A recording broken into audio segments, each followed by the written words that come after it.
Hello students, SSLC ವಾರ್ಷಿಕ ಪರೀಕ್ಷೆ 2025-26ನೇ ಸಾಲಿಂದ first question. The probability of an impossible event is, the option is B is 0, and second one, if cosec theta is equal to 5/3, then the value of sin theta is 3/5. ಇದು reciprocal ಆಗಿರುತ್ತೆ. Next third one, quadratic equation among the following. ಇದರಲ್ಲಿ ಯಾವುದು quadratic equation ಅಂತ ಕೇಳ್ತಿದ್ದಾರೆ. The decree of the equation is 2 ಇರಬೇಕು, highest degree. ಇಲ್ಲಿ option 3 C, x² - 5x + 6 = 0. Next question number 4, if the pair of linear equation a1x b1y + c1 = 0 and a2x + b2y + c2 = 0, if a1/a2 is not equal to b1/b2, then the equations ಹಾಗಿದ್ರೆ ಏನಾಗಿರುತ್ತೆ equation? ಈಗ ಒಂದು condition ಕೊಟ್ಟರೆ a1/a2 is not equal to b1/b2 ಆಗಿದ್ರೆ only unique solution, only one solution ಅಂತ ಹೇಳ್ತೀವಿ. ಇದು option A is a correct answer.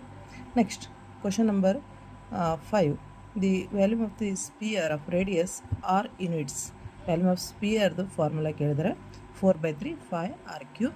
Next sixth one question, in the arithmetic progression an is equal to nth term of arithmetic progression 2n + 1, then the common difference of the arithmetic progression ಅಂದರೆ d value ಕಂಡುಹಿಡಬೇಕು. d is equal to a2 - a1.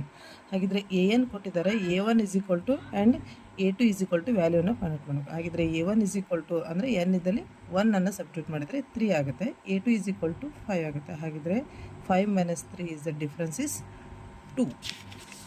Next question number 7, the coordinates of the midpoints of the line segment joining the points 2, 3 and 4, 7. Mid point formula use ಮಾಡಬೇಕು. x1 + x2/2 y1 + y2/2 ಇದು mid point formula. ಈ ವ್ಯಾಲ್ಯೂನ ಹಾಕಿದರೆ ನಮಗೆ option A 3, 5 answer ಸಿಗುತ್ತೆ. Next, the tropism of ABCD, AB is parallel to DC, PQ are points on the sides AB respectively. PQ is parallel to DC, PD is equal to 18, BQ is equal to NQC. ಇಲ್ಲಿ BPT ಥಿಯರಮನ್ನು use ಮಾಡಿದರೆ answer ಏನು ಬರುತ್ತೆ? 60. ಅಂದರೆ ಇಲ್ಲಿ ರೇಷಿಯೋನ use ಮಾಡಬೇಕು. AD / PD, BC / QC.